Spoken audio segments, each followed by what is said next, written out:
what's good with me. Yeah. Shot the ones from the west know what's good with me.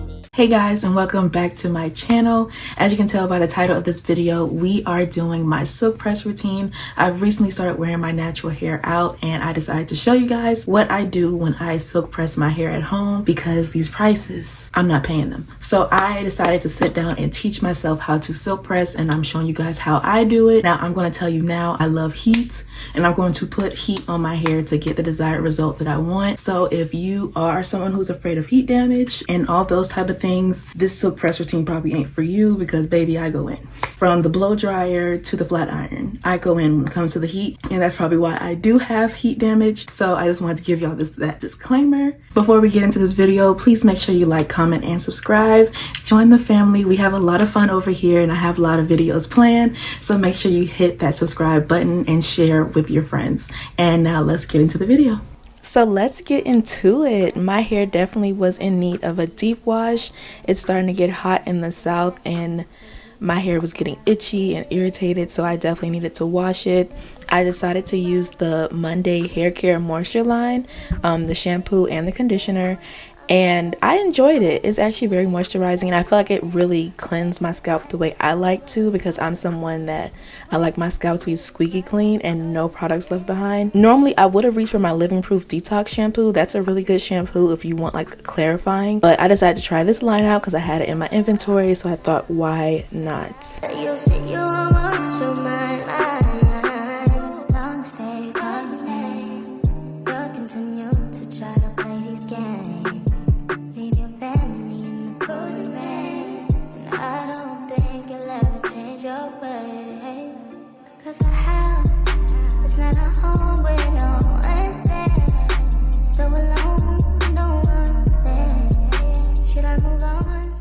Next, we move on to conditioning, and honestly, I'm not a hairstylist, so I can't tell you if you're supposed to mix your deep conditioner with your regular conditioner. All I know is that I do it and it works for me. I love using the Crece Pelo Dominican deep conditioner. It's amazing. It leaves my hair smelling good for like days, and not only that, it leaves my hair super soft. I recommend that one, as well as the silicone mix bamboo. Yeah, those two never fail.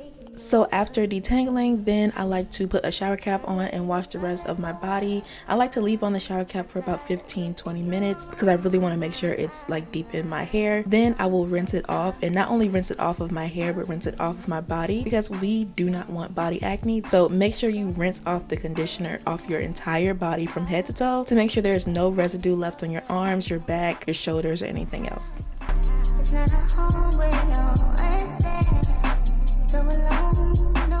Now let's go straight into blow drying. So before I blow dry, I like to make sure that I put something very light but moisturizing in my hair, and that's when the Color Wow Money Mist comes in. I did not buy this. This was sent to me, so just want to have that disclaimer. But I like to use very light products before I blow dry, because when you use heavy products like oils and creams and things, your hair will come out greasy. So if you want a light, flowy silk press or straightening, whatever you call it, you need to make sure that your hair, that the products that you put are not heavy. Make sure they're very light but moisturizing. So I like to use my Revlon Volumizer on high. I told y'all I'm not afraid of heat. I don't care about heat. I want to make sure that my hair gets the results that I'm looking for. So I put it on high, and I want to make sure that my hair is as straight as possible before even getting to the flat iron, because if it's already straight as possible, then my flat iron does not have to do that much work, and technically that would be less heat. So just keep that in mind.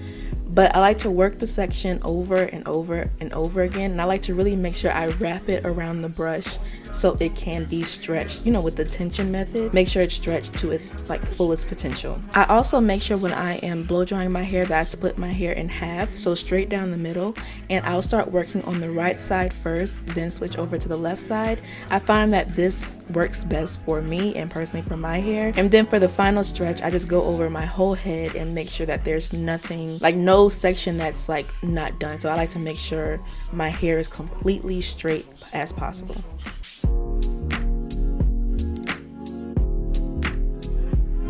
So now I'm going into parting, and I'm about to start straightening my hair. So I will say, I don't know why I started my hair off like this. I normally do not do this. Like I said, I split my hair in half and I work from the right side to the left side. So I don't know why I decided to be fancy and put my hair up in a bun and get the back.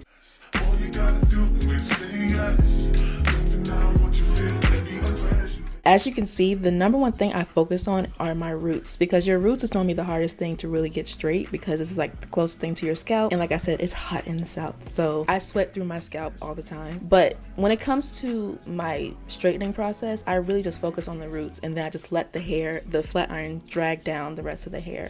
Because the rest of the hair is going to get straightened. It's just my roots that like to be stubborn. So as you see me go through the process, I'm just really focusing on the roots, and you'll see me like press them like 2, 3, maybe times, and I'm just really making sure that my roots are flat because I want my roots to be flat. It just helps your hair look better in the end. And also, I forgot to mention that for my flat iron, I keep it on about 370, 390. Like I said, I wanted my blow dryer to do most of the work when it came to straightening my hair.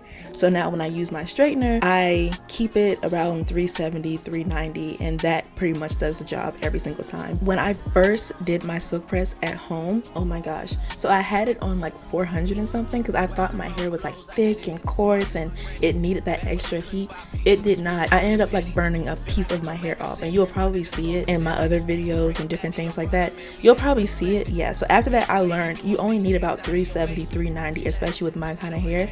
So please do not be like me and burn a patch of your hair off. But it's like really growing in good, so you know, over time I think it'll blend in with my hair nicely, hopefully. Feel like the difference between us really starting to show.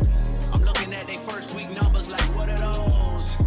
I mean, boys not even coming close. I gave like you a reason for celebration. You number one and I'm Eddie Murphy, we trading places. Look in the mirror, I'm closer than I really appear. Creeping like chili without the tender love and care. No tender love and care, no love and affection. I got a price on my head, but there's a risk to collecting. I might be here as a vessel to teach people a lesson. So as I get to the top of my head, I like to kind of do this method of like kind of like search and destroy type of thing. And pretty much I like to make sure that the top of my head is as flat as possible. That's why I said that I like to focus on my roots, because you really find out what areas you miss when it's like puffy on one side but flat on the other. So at the top of my head, I tend to have certain areas that are more puffy than others. So I like to go in and really make sure that my hair is flat. Like I like my hair to be silky, straight, smooth.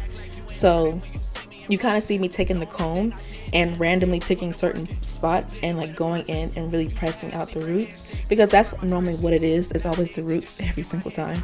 So I'm going in and I'm just re-straightening certain pieces, or find out that I missed certain sections and I don't know how I missed them, but miss certain sections, and then I'm straightening out like some of the front of my hair because they like to be stubborn. So yeah, I'm just going in and I'm just straightening certain pieces or certain roots that I feel like are just being stubborn and won't straighten, and I'm just going in and just making sure that my hair is to my liking. It's kind of like my finishing touch-up routine. Leave it like you can show 'em light in the darkness.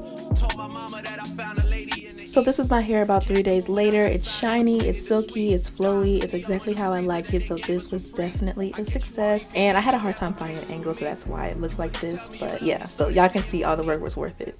So that is the end of the video. I hope you enjoyed it and I hope you learned a lot from it. If you want any more in detail like questions or anything, please leave them in the comments below. Thank you again for watching. Please make sure you like, comment, and subscribe before you go, and I will see you guys next time. Bye.